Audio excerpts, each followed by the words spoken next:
Salam sejahtera bagi kita semua. Senang dapat bertemu kembali bersama saya, Pastor Charles Sebastian, dalam channel YouTube kita, Bro Semesta. Semoga saudara-saudari tetap dalam keadaan damai, sukacita, dan kasih dari Tuhan kita, Yesus Kristus. Hari Minggu ini kita ada dalam hari Minggu biasa yang ke-6. Namun dalam minggu ini kita juga akan memasuki masa Prapaskah, persiapan untuk Paskah. Dan pada hari Minggu ini kita akan merenungkan bagaimana sikap Yesus terhadap orang sakit kusta, dan bagaimana dia ingin selalu menyelamatkan.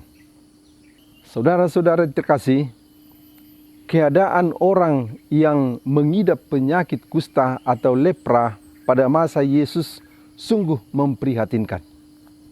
Karena pada saat itu penyakit kusta termasuk penyakit yang amat berat dan belum diperoleh atau ditemukan obat yang memadai.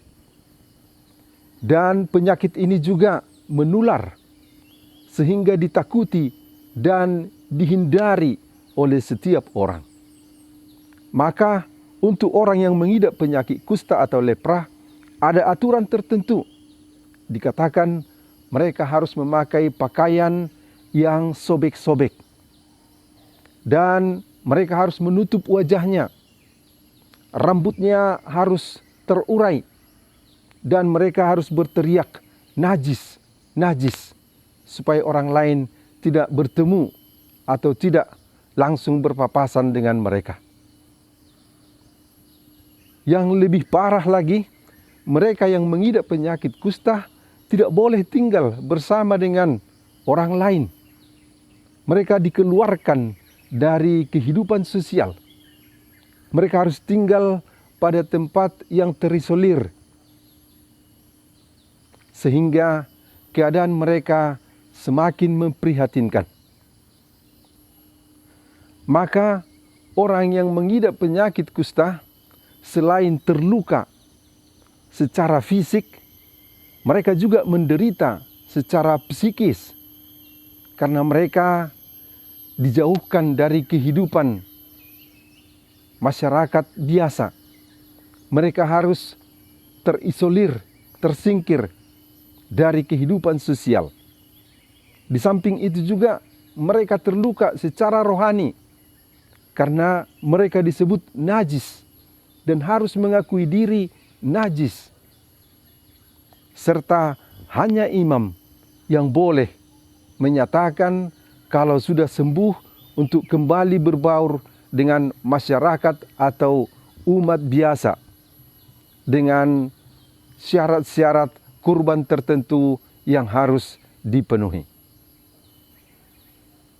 Dan pada saat seperti itulah seorang yang berpenyakit kusta datang menghadap Yesus.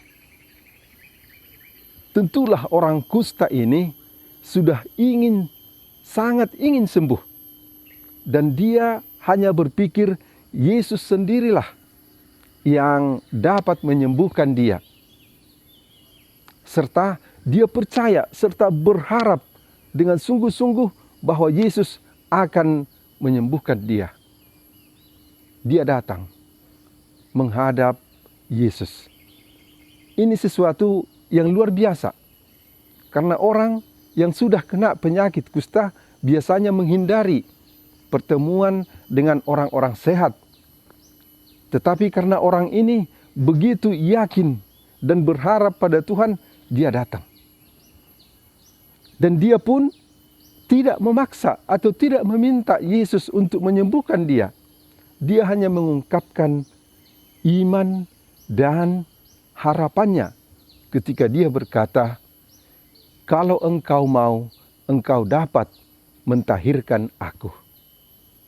Saudara-saudari terkasih, Yesus sangat terkesan dan dikatakan tergeraklah hatinya oleh belas kasihan. Lalu Yesus mengulurkan tangannya, menjamah dia. Ini juga sesuatu tindakan yang luar biasa. Karena pada umumnya orang akan menghindari kontak dengan orang yang penyakit dan dengan orang yang berpenyakit lepra atau kusta, supaya tidak tertular.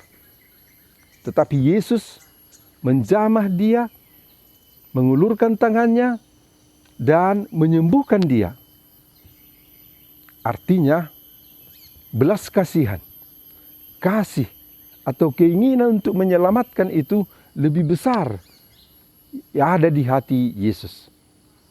Dan memang kesuciannya, kekudusannya menyembuhkan, mengalahkan penyakit kusta yang ada pada orang itu. Dan orang itu disembuhkan. Yesus berkata, "Aku mau, jadilah engkau tahir." Begitu gembiranya orang itu sampai dia lupa akan pesan Yesus untuk tidak memberitahukan kepada siapapun. Tapi luapan sukacita disembuhkan dari penyakit kusta itu membuat dia harus berteriak, harus memberitahukan kepada orang lain bahwa dia sudah sembuh dan pergi kepada imam untuk meminta peneguhan serta melaksanakan segala syarat-syarat yang berhubungan dengan itu. Saudara-saudari terkasih, hingga abad ke-13 di Eropa, sikap terhadap orang-orang yang berpenyakit kusta masih kurang lebih sama. Seorang pemuda bernama Fransiskus dari kota Assisi juga merasakan kejijikan untuk bila bertemu dengan orang kusta. Namun satu hal mengubah sikap Santo Fransiskus dari Assisi.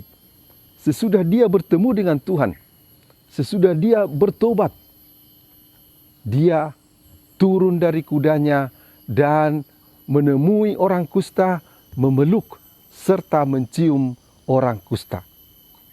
Dia bersaksi yang dulu merupakan rasa jijik dan pahit untuk dia, kemudian berubah menjadi kemanisan.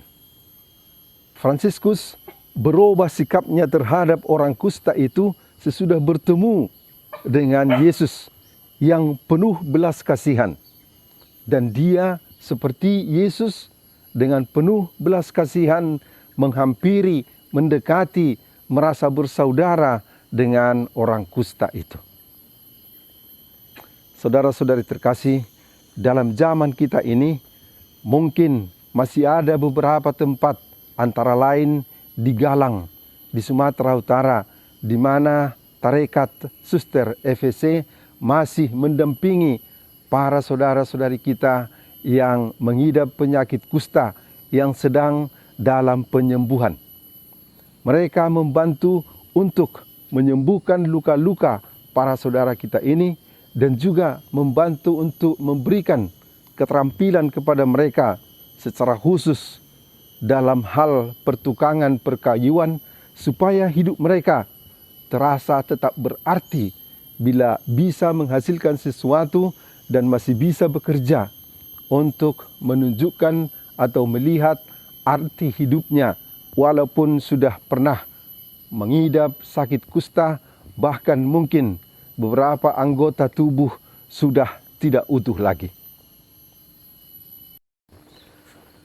Saudara-saudari terkasih, mungkin dalam kehidupan kita sehari-hari kita tidak pernah bertemu dengan orang kusta seperti dalam cerita Injil dan bacaan pertama tadi.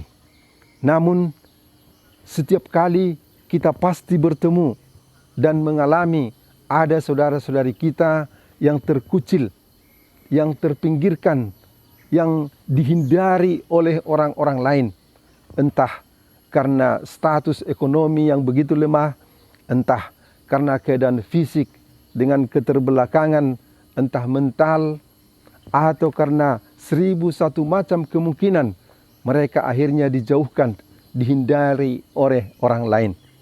Marilah kita seperti Yesus Kristus, seperti Santo Fransiskus dari Assisi, berusaha mendekati, didorong oleh belas kasihan, didorong oleh keinginan untuk menyelamatkan, memeluk mereka, dan membawa mereka kepada sukacita memotivasi mereka untuk melihat kehidupan bersama Tuhan adalah indah dan memberikan semangat yang baru menjalani kehidupan ini bersama mereka. Hingga di sini permenungan kita kali ini. Sampai bertemu pada video-video kita berikutnya. Salam sejahtera bagi kita semua. Pace e bene.